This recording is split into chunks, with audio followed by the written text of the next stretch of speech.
성경 보겠습니다. 하나님의 말씀은 창세기 1장 2절 한 절만 보겠습니다. 창세기 1장 2절 다 같이 읽겠습니다. 땅이 혼돈하고 공허하며 흑암이 깊음 위에 있고 하나님의 영은 수면 위에 운행하시니라. 아멘. 땅이 혼돈하고 공허하며 흑암이 깊음 위에 있고 하늘의 영은 수면 위에 운행하시니라. 저는 이제 지속적으로 창세기에 대해서 우리가 살펴보고 있습니다. 혹시 여러분 지난 시간에 말씀을 기억하고 계십니까? 지난 시간에는 창세기 1장 1절에 근거해서 4가지 단어로 저와 여러분들이 말씀을 나누었습니다. 4가지 단어로 하면 태초, 하나님, 천지, 창조, 이 4가지 단어로 여러분들과 말씀을 나누었습니다. 혹시 기억하십니까? 태초라고 하는 단어 속에서 우리는 시작이 있으면 끝이 있다라고 하는 역사의 개념을 가지고 있어야 된다. 그것은 역사가 시작이 있으면 끝이 있듯 우리의 개인의 역사도 시작이 있으면 끝이 있다라고 하는 참 겸손한 태도로 이 땅을 살아야 된다라고 말씀을 드렸습니다. 뿐만 아니라 하나님이라고 하는 단어 속에서 이 창세기 1장에 보게 되면 하나님이라고 하는 주어로 30번 이상이나 기록하고 있다라고 말씀을 드리므로 역사의 주인이 우리 인생이 아니라 하나님이 역사의 주인이다 라고 하는 것, 그것에 대해서 여러분들에게 힘주어서 말씀을 드렸고, 천지라고 하는 것은 그 역사의 주인이 되시는 하나님께서 하늘과 땅의 모든 만물들을 만드시되 분명한 목적을 가지고 만들었다. 그 목적이 무엇이라고 말씀을 드렸습니까? 하나님 자신의 이름과 영광을 위하여 만드셨다 라고 말씀을 드렸고, 마지막으로 창조라고 하는 말씀 속에서 무에서 유를 창조하셨을 뿐만 아니라 이 창조라고 하는 바라라고 하는 이 단어가 유일하게 성경 속에서 유에서 유를 창조한 본문이 시편 51편 내 영을 새롭게 창조하여 주옵소서라고 했던 다윗의 고백 속에서 진정 이 창세기를 기록한 하나님의 궁극적 목적은 죄로 얼룩진 타락한 인생들을 재창조하겠다라는 의지를 창세기 1장 1절에서 담아내고 있다라고 힘주어서 여러분들에게 말씀을 드렸습니다. 어떻게 여러분 기억나시죠? 그래요. 오늘은 이 창세기 1장 2절을 중심으로 정말 그런 어떤 인류를 구원하시기 위한 역사의 시작을 이 1장 1절에서 소개하고 있다면 1장 2절은 그 아버지의 시선과 그 아버지의 마음을 바로 2절이 담아내고 있다. 그래서 여전히 오늘도 창세기의 서론격에 해당하는 말씀입니다. 이 모세오경 전반적으로 이 아버지의 마음이 담겨 있다는 것이에요. 그런데 이 1장 2절이 그것을 열어내는 키와 같은 내용으로 담겨 있습니다. 이 시간에 하나님께서 저와 여러분들의 지성을 여시고 감성을 만져주셔서 이 말씀의 부요함 가운데로 들어가는 은혜가 있기를 소망합니다. 여러분, 아버지의 시선이 머물고 있는 데가 어디입니까? 2가지, 아버지의 시선과 마음이 이 가운데 있다라고 했는데, 여러분 본문에서 보니까 아버지의 시선이 머물고 있는 게 어디예요? 이것을 우리가 답으로 간직하면 되는 것입니다. 보니까 아버지의 시선이 머물고 있는 데가 바로 땅이라는 거예요. 땅. 그래서 1장 2절에 보니까 뭐라고 말하냐면 땅이 혼돈하고 공허하며 흑암이 깊음 위에 있고 하나님의 영은 수면 위에 운행하신다. 이렇게 말씀하고 있습니다. 그러면서 하나님은 지금 어디에 그의 시선을 두고 있습니까? 땅에 시선을 두고 있습니다. 여러분, 하나님께서 이 땅에 시선을 두고 있는데 땅이 어떤 상태예요? 땅이 혼돈하고 공허하고 깊은 흑암 가운데 있는 땅이에요. 그 땅을 주목하여 계십니다. 하나님께서 창조한 땅입니다. 근데 여기서 땅이라고 할 때 지구라고 우리가 생각할 수 있습니다. 지구. 즉 창세기 1장 1절에 보니까 천지를 창조했다라고 말할 때 이 천지는 두 단어로 되어 있다라고 말씀을 드렸습니다. 하늘과 땅을 만드셨다라고 말할 때 여기서 하늘은 복수 형태를 취합니다. 하늘들과 땅을 만든 것이에요. 그러니까 여기서 말하는 땅이라고 하는 것은 많은 우주의 행성들 가운데 유독 지구를 집중하여 보고 계시다라는 것입니다. 그 땅. 그러니까 이 땅은 성경에서 말하고 있는 10절에서 말하고 있는 이 땅하고는 약간의 의미가 다른 것이죠. 10절에 보니까 하나님이 뭇을 땅이라 부르시고 모인 물을 바다라 부르시니 하나님이 보시기에 좋았더라 라고 말할 때 이 땅하고 다른 것이에요.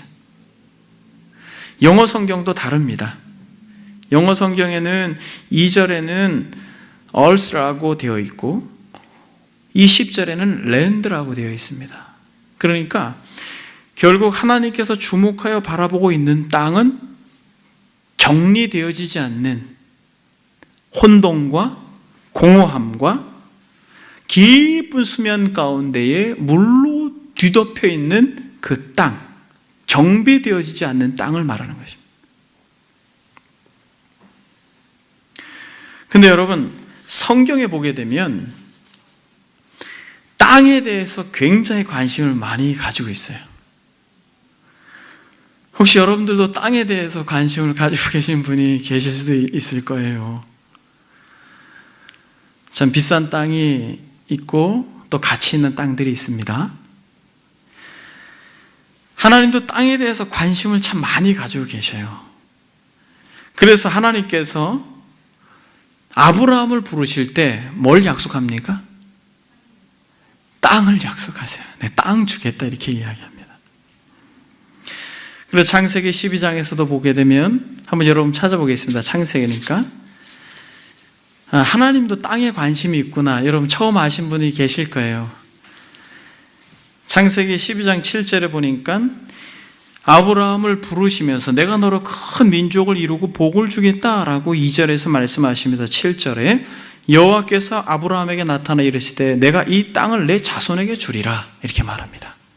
이 땅을 내 자손에게 주리라 라고 말하면서 땅에 대한 약속을 하고 13장을 한번 보겠습니다.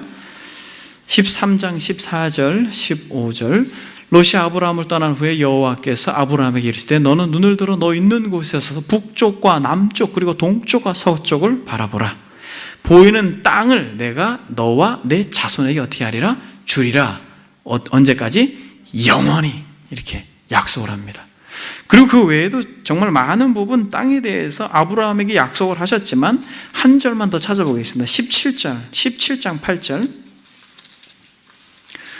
17장 8절에도 내가 너와 내 후손에게 내가 거류하는 이 땅 곧 가나안 온 땅을 주어 영원히 기업이 되게 하고 나는 그들의 하나님이 되리라. 아멘. 여러분 이처럼 아브라함을 부르고 너로 하여금 내가 큰 민족을 일으키겠다라고 약속하셨으며 그 민족이 거할 땅을 계속 약속하고 있는 것이죠. 근데 여러분 여기에서 결국에는 하나님께서 모세를 통하여서 이스라엘 백성들을 인도하고 결국 여호수아에게 가나안으로 들어갈 수 있는 그 땅의 영광을 허락하십니다. 그리고 12지파에게 그 땅을 분배하죠. 그러면서 이것을 영적인 의미로서 하나님께서 약속한 바 요한계시록으로 넘어가면서 새 하늘과 새 땅을 반드시 약속하십니다. 이처럼 창세기에서 말씀하고 있는 이 땅의 주목이 궁극적으로는 영광스러운 하나님의 나라를 하나님께서 주목하고 계획하시면서 마치 씨앗처럼 마음속에 품고 있는 그 땅을 주목하고 있다는 것입니다. 그래서 결국에는 하나님께서 그 땅에 대해 관심이 많으시고 그 땅에 들어가는 사람에게 굉장히 집중하고 계셔요. 그게 바로 창세기에서 하나님께서 6번 동안 이 창조하시면서 마지막에 인간을 창조하시고 심히 좋았더라라고 말씀하신 내용이 궁극적으로 영광스러운 하나님의 나라의 땅에 거하는 백성을 상징적으로 의미하는 것입니다. 그것은 다음에 살펴보기로 하고, 근데 여러분, 이 땅이 지금은 어때요? 새하늘과 새 땅, 그 영광스러운 땅, 거기에는 발광체가 필요 없고 예수 그리스도께서 빛이 되셔서 온전한 영광으로 비칠 것인데, 그런데 지금 이 땅은 어때요?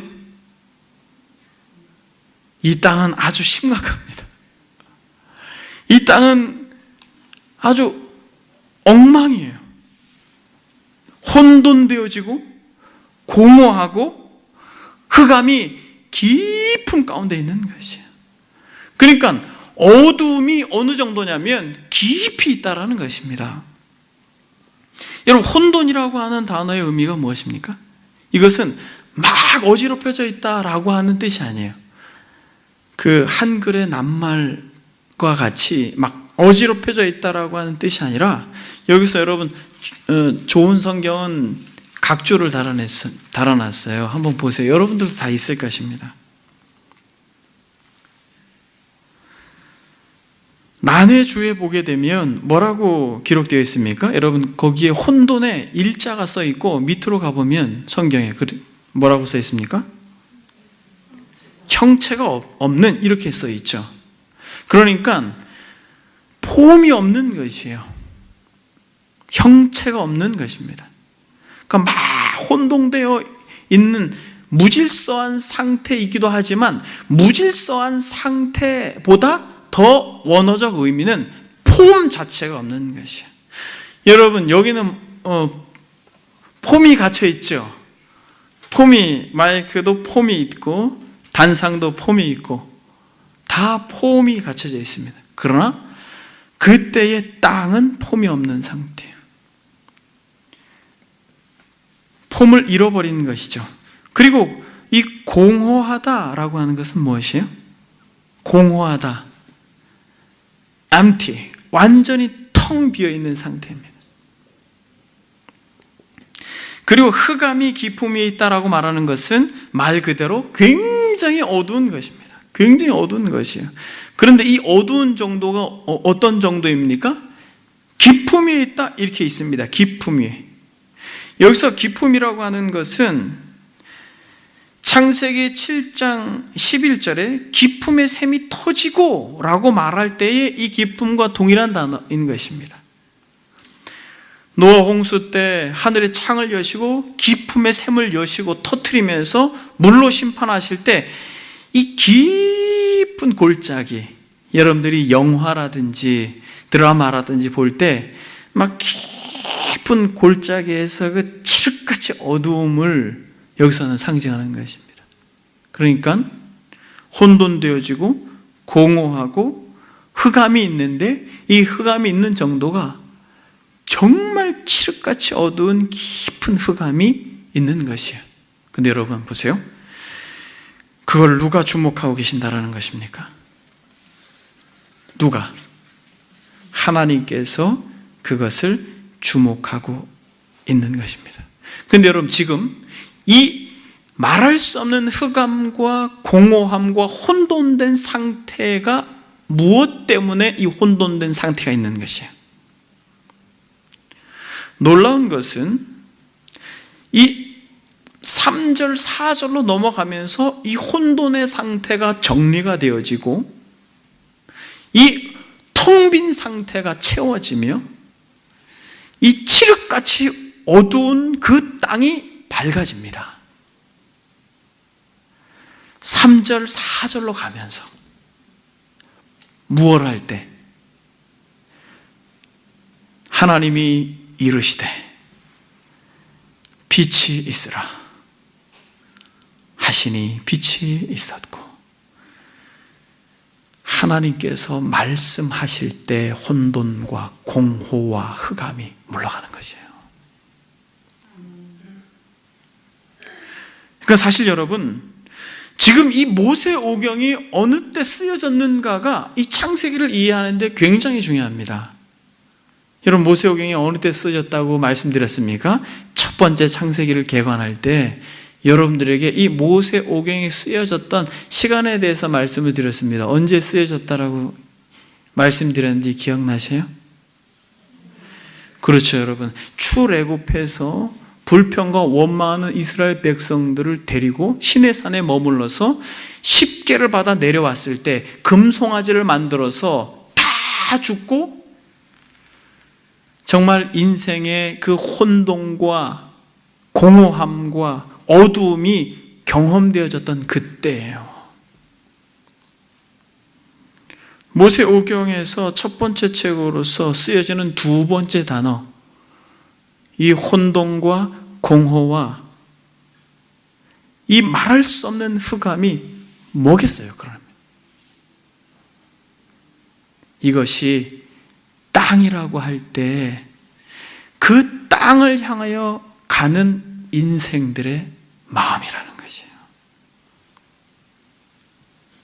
그래서 여러분, 이 예레미야서에 보게 되면 이 세 단어가 동일하게 그대로 쓰여져 있는 본문이 있습니다. 이스라엘 백성들의 말할 수 없는 그 암흑기, 마음이 하나님으로부터 떠나고 말씀에서부터 떠나고 등을 돌렸던 그때에 예레미야가 예언한 메시지 가운데 바로 동일한 내용이 그대로 있습니다. 성경을 한번 찾아보겠습니다. 예레미야 4장.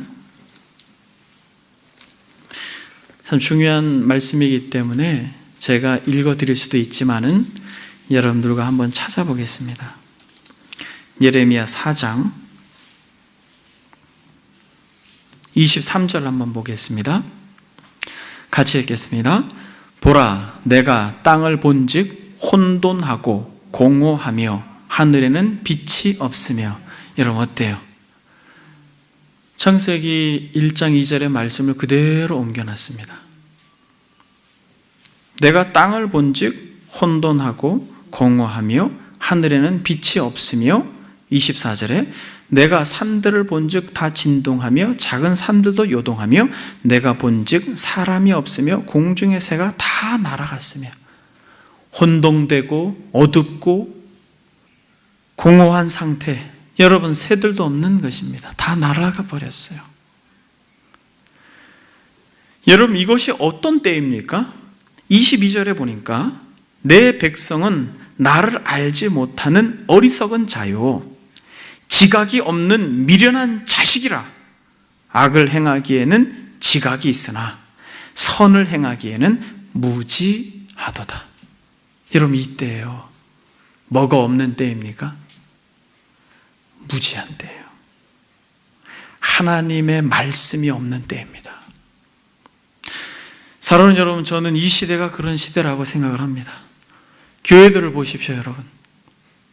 혼돈되고 공허하고 칠흑같이 어두운 중세와 같은 시대를 살고 있는 것과 같은, 정말 말씀이 홍수처럼 쏟아지는 세대에 진정 우리의 영혼에 그 가람을 채워줄 수 있는 말씀을 찾기가 희귀한 세대에 우리가 살고 있는 것입니다. 이 시대가 그랬습니다. 슬프고 아프다, 내 마음속이 아프고 내 마음이 답답하여 잠잠할 수가 없구나. 이는 나의 심령이 나팔소리와 전쟁의 경보를 들음이로다. 패망에 패망이 연속하여 온 땅이 탈취를 당하니 나의 장막과 휘장은 갑자기 파멸되도다. 내 백성은 나를 알지 못하는 어리석은 자요, 지각이 없는 미련한 자식이라. 악을 행하기에는 지각이 있으나 선을 행하기에는 무지하도다. 보라, 내가 땅을 본즉 혼돈하고 공허하며 하늘에는 빛이 없으며 라고 말하는 예레미야의 찢어지는 마음을 여기다 담아내는 것입니다. 이것은 아버지의 시선이 바로 이런 패역한 이스라엘을 향하여 있다라는 것입니다. 그래서 여러분, 이 모세오경이 기록되어졌던 이 시내산 밑에 금송아지를 만들고 덩실덩실 춤을 추며 즐거워했던, 그러나 오히려 그 우상 숭배가 죽음을 불러냈던 말할 수 없는 패역한 이스라엘 백성들, 끊임없이 광야를 지날 때에 그들은 불평하고 원망함으로 결국에는 광야에서 혼돈 가운데 그대로 죽게 내어버려 두시는 것이에요.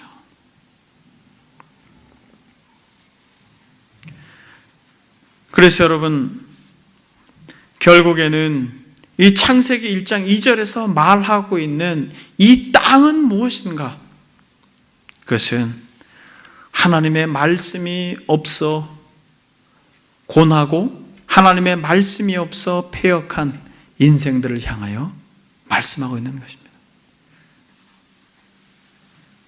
그래서 결국에는 하나님의 말씀에 떠난 인생들의 마지막은 이토록 공허함과 짙은 흑암만 남는다라고 하는 것을 예레미야가 그렇게 선언하고 있는 것입니다. 사랑하는 여러분, 왜 이렇게 혼돈과 공허와 흑암 가운데 있는 것입니까? 그것은 말씀이 없다라고 여러분들에게 서두에서 이야기를 드렸습니다만 말씀에 대한 사모함이 없는 것이에요. 예레미야가 외쳤고 이사야가 외쳤지만, 그들에게 하나님의 음성이 들려졌지만 그들은 그 말씀을 온전히 받고 그 말씀대로 준행하고자 하는 삶의 내용도 없었던 것입니다. 그래서 호세아 선지자가 뭐라고 말합니까? 호세아 4장 6절에 내 백성이 지식이 없으므로 망하는도다. 내가 지식을 버렸으니 나도 너를 버려 내 제사장이 되지 못하게 할 것이요, 내가 내 하나님의 율법을 잊었으니 나도 내 자녀들을 잊어버리라 라고 이야기합니다.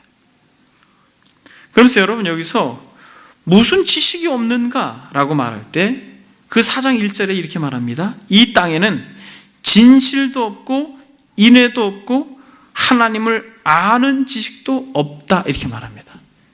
결국 사랑하는 여러분, 한번 여러분들이 여러분들의 신앙을 회고해 보십시오. 여러분들은 정말 하나님을 알기를 갈망합니까? 여호와를 아는 지식에 목말라 합니까?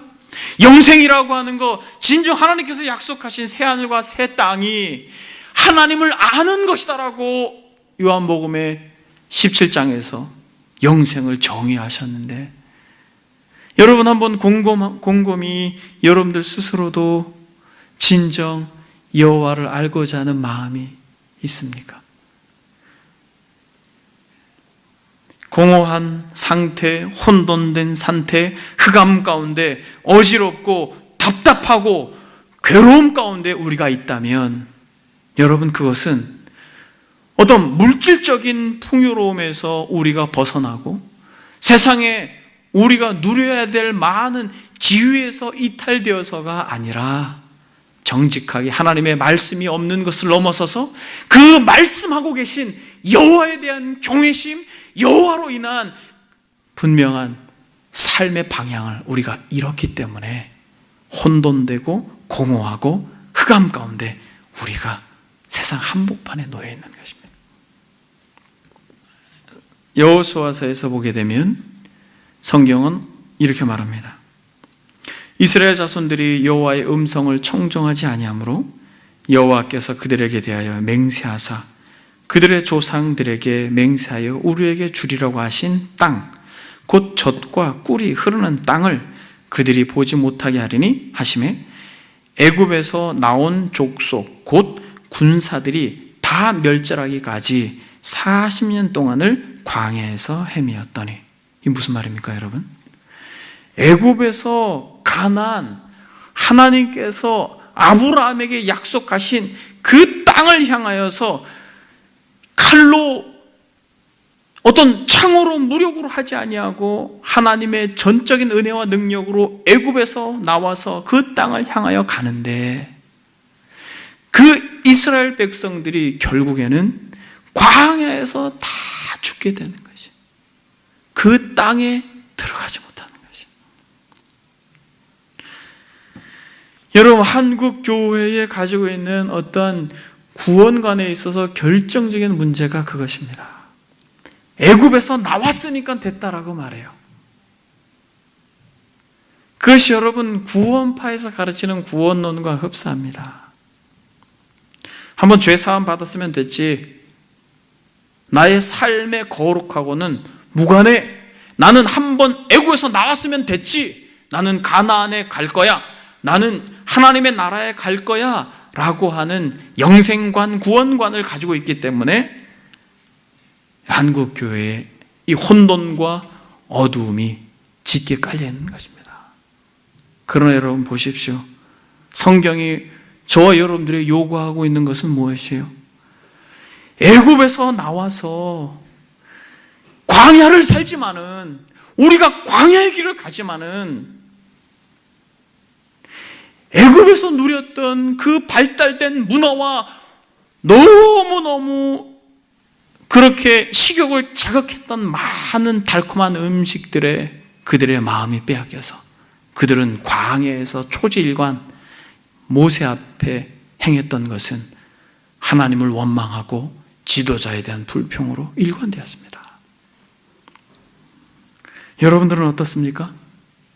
여러분들은 예수 그리스도께서 나의 죄를 위해 죽으셨기 때문에 난 그걸 믿으니까 난 구원받아 라고 하는 출애굽 사건에만 만족하십니까? 아니면 말씀하고 있는 것처럼 주의 음성을 청종함으로 끊임없이 혼돈되고 공허하며 무질서한 나의 삶의 태도를 새롭게 교정하고 오늘이라고 하는 한 날을 믿음으로 살고자 하는 열심이 있습니까? 사랑하는 여러분, 우리에게 있어서의 구원은 과거에서 그치지 않는다는 걸 아셔야 되는 것이에요. 바울이 뭐라고 말합니까? 너희 구원을 두렵고 떨림으로 이루라 라고 이야기하는 것입니다. 우리가 믿음으로 구원을 받지만은 그 믿음은 반드시 오늘이라고 하는 삶을 살아낼 수 있는 살아있는 믿음이라는 것을 알아야 할 것입니다. 말씀이 육신이 되셔서 이 땅 가운데 거룩한 삶으로 일관되셨고 죽음으로 영생을 소유했던 그리스도와 같이 우리가 애굽에서 나온 자로서 돌이키지 아니하고 광야의 길을 당당하게 나그네와 행인처럼 살아가는 것이 믿음으로 사는 인생인 것입니다. 왜 끊임없이 뒤를 돌아보면서 마치 소금 기둥이 됐던 롯의 처와 같이 그 땅에서의, 이 세상 한복판에서의 즐거움과 달콤함으로 늘 우리의 마음이 혼동되어져야만 되는가? 우리는 사랑하는 여러분, 말씀 앞에 있어야 될 것입니다. 주께서 말씀하심으로 빛이 생기고 빛으로 어둠이 물러가고 정확하게 육지와 바다를 나누시고 식물들을 만드시고 또 새들도 나무 위에 깃들게 하시고 온기를 여전히 주목하고 계신 그 땅 지구의 베푸심으로 그 땅을 밟고 사는 인생들에게 진정한 행복을 허락하신 그 말씀의 영광과 능력, 그 말씀의 그 창조의 권세를 우리가 절대로 포기하지 마시고, 사랑하는 여러분, 하나님의 말씀 앞에 있는 은혜가 있기를 축복합니다. 그럼 여러분, 하나님의 시선이 어디에 있는 것이에요? 이처럼 말씀을 잃어버린 혼동된 세상, 공허한 세상, 짙은 어둠 가운데 갈 길을 모르고 방황하는 인생들의 마음에 있다라는 것이에요. 우리가 불렀던 찬양처럼 아버지, 당신의 마음이 있는 곳에 나의 마음이 있기를 원합니다. 그래서 여러분, 정말 아버지의 마음이 있는 이들은 정말 혼돈과 흑암과 공허함 가운데 고통하는 이들을 향하여 그 시선이 있을 수밖에 없는 것이에요. 근데 여러분, 그들을 향하여 하나님이 어떤 마음을 가지고 계십니까? 이제 시선은 우리가 끝났어요. 이제 하나님의 마음으로 갔습니다. 여러분, 하나님이 어떤 마음으로 계셔요? 그렇게 무질서하고 혼동되고 나밖에 모르는 삶 가운데 좌충우돌해서 온유함과 겸손함이란 찾아볼래야 찾아볼 수 없어서 오히려 말할 수 없는 무거운 짐을 지고 살면서 인생이 괴롭다 하는 그들을 향하여서 하나님은 어떤 마음을 가지고 있는가? 그것이 여러분 바로 오늘 하나님의 영은 수면 위에 운행하시니라 라고 하는 말씀과 아버지의 마음이 바로 여기에 담겨 있어요. 여러분, 이 하나님의 영은 수면 위에 운행하신다라고 하는 것이 참 어려운 개념입니다. 근데 여러분, 여기서 하나님의 영께서 그 수면 위에 운행하시기 때문에 소망이 있음을 믿습니다. 하나님의 영이라고 할 때 많은 주석가들이 이것에 대해서 의견을 분분하지만 정확하게 이 영은 무엇이에요? 루아후, 즉 성령님을 말하는 것입니다. 하나님께서 천지 만물을 창조하실 때 성부와 성자와 성령이 거기 계셨음을 믿습니다. 그래서 여러분, 실제로 시편 33편 3편의 시인은 이렇게 말합니다. 여호와의 말씀으로 하늘이 지음이 되었으며 그 만상은 그의 입 기운으로 이루었도다 라고 말할 때 입 기운은 뭐냐면 이때의 단어가 바로 로아우, 영, 성령께서 그 은혜로 삼라 만상을 아름답게 질서정연하게 만드셨다라는 것입니다.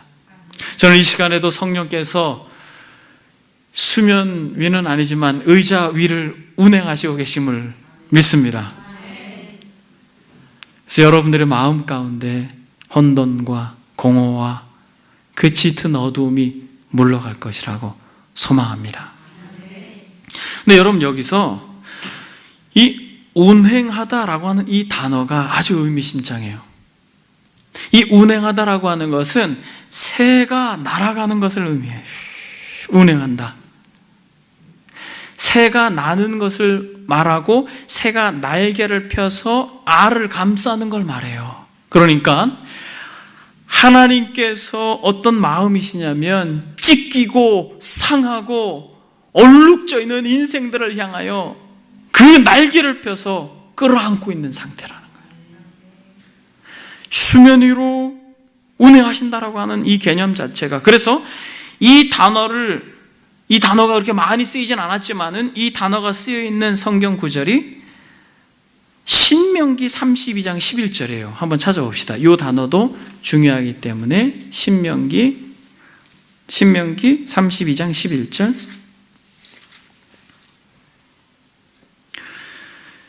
여기서 뭐라고 말하냐면 마치 독수리가 자기의 보금자리를 어지럽게 하며 자기의 새끼 위에 너풀거리며 그의 날개를 펴서 새끼를 받으며 그의 날개 위에 그것을 엎는 것 같이, 이렇게 말합니다. 여기서 너풀거리며 라고 하는 단어가 운행, 똑같은 단어예요.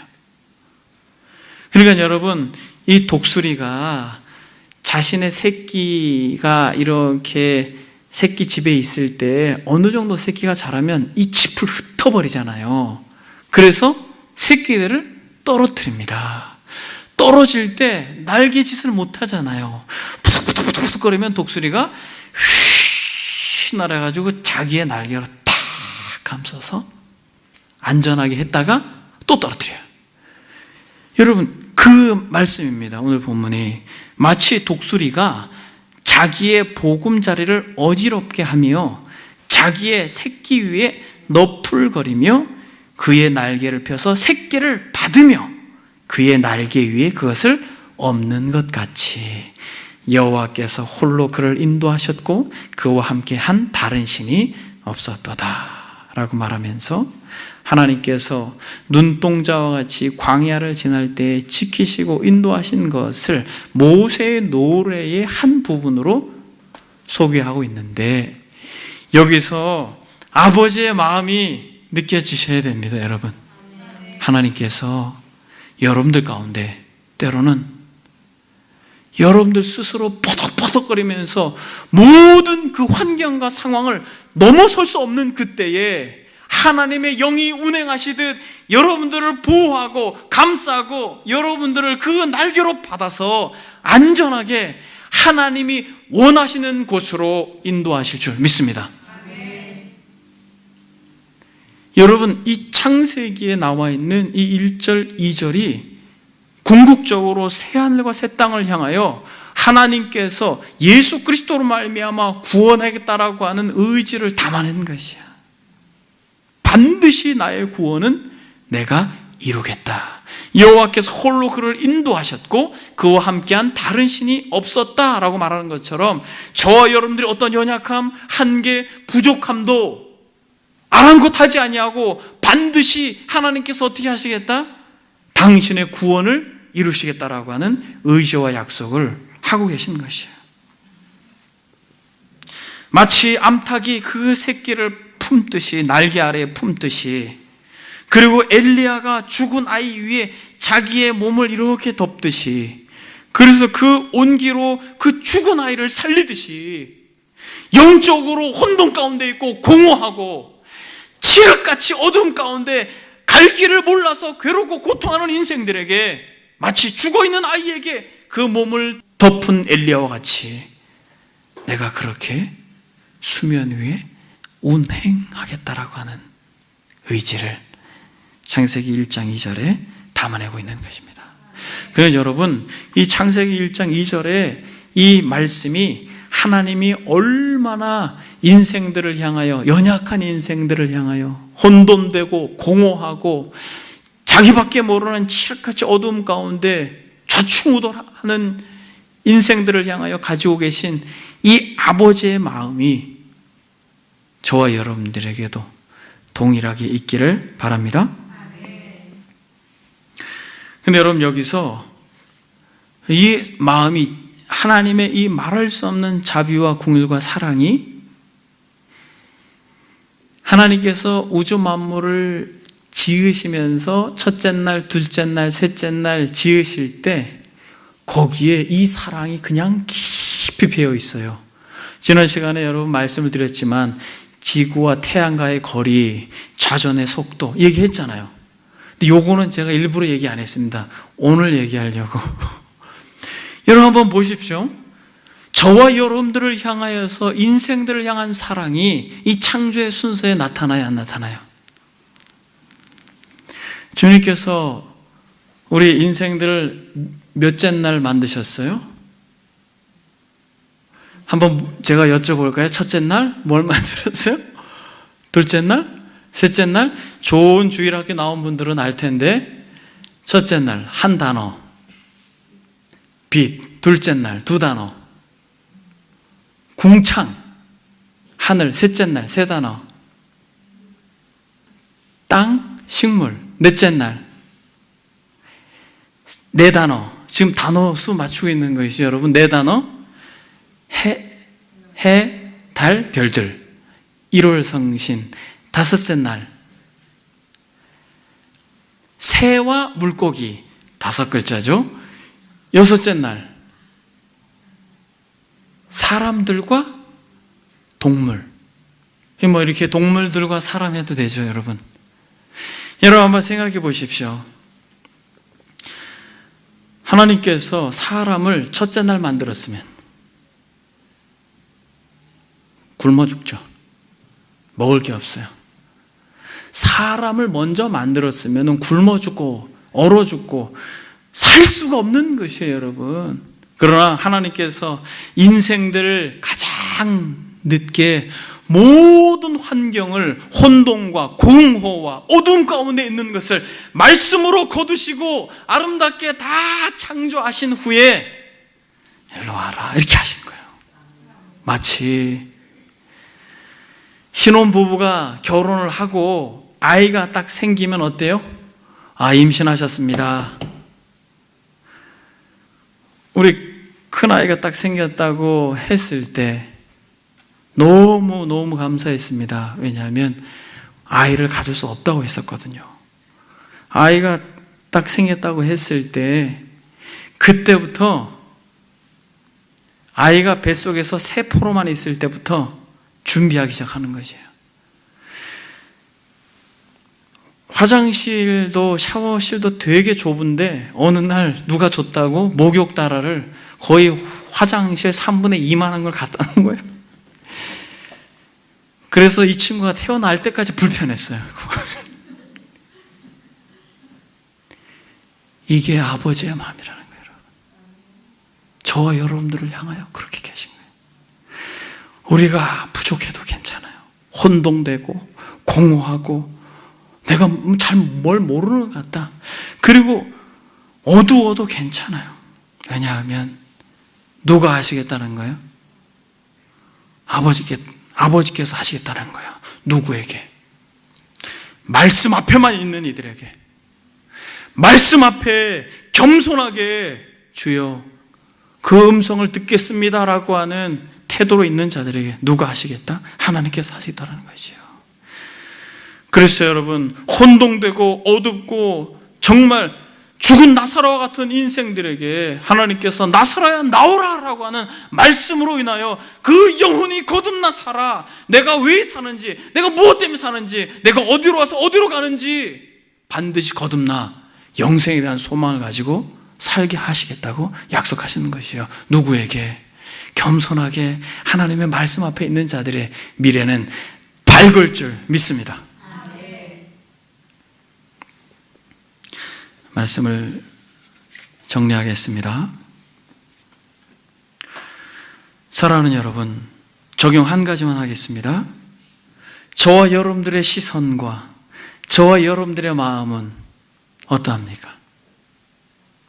혹시 여러분들이 무엇에 계속 시선을 가고 있어요? 제가 여러분 여기서 예를 들면, 구체적으로 예를 들면 우리의 마음이 힘들어질 수 있습니다. 그래서 예를 들지 않을게요. 여러분들의 시선은 무엇에 계속 가 있습니까? 어떤 세상에 반짝거리는 것에 여러분들의 시선이 계속 머물러 있지 않습니까? 저와 여러분들의 시선이 하나님이 바라보고 있는 것에 고정될 수 있길 바랍니다. 혼동되고 공허하고 어둡고 고통하는 인생들의 마음 가운데 우리의 시선이 머물 때 아버지의 마음을 나누어 주시고 우리로 하여금 이 땅을 살아가는 분명한 삶의 목적, 아버지가 영혼을 구원하기 위해 역사를 진행하고 계신데 마음이 부합하여 하나님의 나라와 그 이름과 영광을 위하여 우리를 사용하실 줄 믿습니다. 이 공동체를 그렇게 사용하실 줄 믿습니다. 그래서 우리의 마음과 우리의 시선이 하나님이 머물고 있는 곳에 아버지가 품고 있는 마음을 동일하게 품고, 사실 여러분, 이 나라 이 민족을 위해서 또 조국 교회를 위해서 우리가 기도해야 될 줄 믿습니다. 말씀을 마치겠습니다. 여러분, 말씀이 육신이 되셔서 그 어두움 가운데 있었던 이 유대 땅을 밝히셨던 것처럼 여러분들 한 사람 한 사람이 진정 말씀을 준행하고 말씀대로 살아 빛과 소금으로 그리스도와 같이 여러분들이 머물고 있는 그 작은 땅을 밝힐 수 있는 주의 도구 되길 축복합니다. 아멘. 이 시간 기도하겠습니다. 다 같이 기도하실 때 땅이 혼돈하고 공허하며 흑암이 깊음이 있고 하나님의 영은 수면 위에 운행하시니라. 아버지의 마음과 시선이 바로 이 2절에 있다는 것을 우리에게 말씀해 주셨으니 정말 주님, 우리도 우리의 마음에 시선을 두고 계신 하나님 앞에 우리의 마음을 하나님 앞에 드리고 우리의 시선을 주님께서 원하시는 곳에 고정할 수 있도록 주님 은혜를 주십시오. 이 시간 다 같이 들은 말씀 생각하면서 하나님 앞에 기도하겠습니다. 기도합니다. 하나님 아버지, 진정 아버지께서 어떠한 마음으로 모세에게 계시를 주셔서 이 창세기를 기록하게 하셨는지를 우리에게 깨닫게 해주시니 감사합니다. 땅이 혼돈하고 인생들이 혼돈하고 공허하고 흑암 가운데 있는 것을 주님이 보고 계시기에 아버지 하나님, 우리에게도 이런 시선을 주십시오. 우리 주변에 고통하는 이들을 향하여 이 마음에 되도록 그들을 섬길 수 있도록 주님께서 역사해 주시고, 하나님의 영이 수면을 운행하시듯 아버지 하나님, 우리에게도 이러한 열정을 주셔서 영혼들을 향하여 그러한 마음을 허락해 주옵소서. 그러므로 하나님 아버지, 적은 공동체가 하나님이 원하시고 기뻐하는 공동체로 날마다 거듭나 하나님의 이름과 영광이 이 공동체 가운데 아름답게 드러나고 참으로 홍수와 같이 쏟아지는 아버지의 말씀의 대대 가운데 아버지 하나님의 공동체가 이 작은 지역을 밝힐 수 있도록 주님이 도구로 써주시고, 우리 사랑하는 지체들도 말씀이 육신이 되신 그분과 같이 그 말씀을 준행함으로 아버지 하나님의 우리의 모든 삶의 작은 행동들이 빛으로 소금으로 그리스도의 편지가 되어지도록 주께서 우리를 사용하여 주옵소서. 하나님 아버지, 우리의 무지를 용서해 주시고 참으로 하나님께 우리가 마음을 두지 않고 하나님이 바라보고 있는 것들에 우리가 시선을 두지 않아서 정말 주님 죄송합니다. 너무 세상이 커 보이고 또 내 마음속에 너무 많은 것들이 자리 잡고 있어서 하나님과 그의 나라보다 하나님 우리의 마음을 더 어둡게 차지하고 혼동되게 하고 오히려 공허하게 하는 것들이 하나님 아버지 우리의 마음에 가득합니다. 하오니 주님, 심령이 가난한 자가 복이 있다 하셨으니 참으로 세상 것들로 부유한 우리를 긍휼히 여겨 주시고 아버지의 것으로 채우사 진실로 하나님의 나라의 백성으로 세상 앞에 당당할 수 있도록 은혜를 더하여 주옵소서. 사랑하는 권속들, 참으로 귀한 시간, 분주한 일상을 뒤로하고 주님 전에 나와 주의 음성을 들었습니다. 말씀으로 혼돈과 공허함과 흑암을 참으로 잠재우셨던 것처럼 사랑하는 권속들, 끊임없이 하나님의 그 말씀과 진리 앞에 있으므로 우리의 삶이 말씀이 육신이 되신 그리스도께서 친히 어두운 땅을 비추셨던 것처럼 우리의 삶의 작은 부분도 그 은혜로 밝힐 수 있도록 우리를 도구로 사용하여 주옵소서. 모든 것을 주님께 맡기며 감사드리고 친히 우리를 위하여 죽으신 예수 그리스도의 이름 받들어 기도드립니다. 아멘.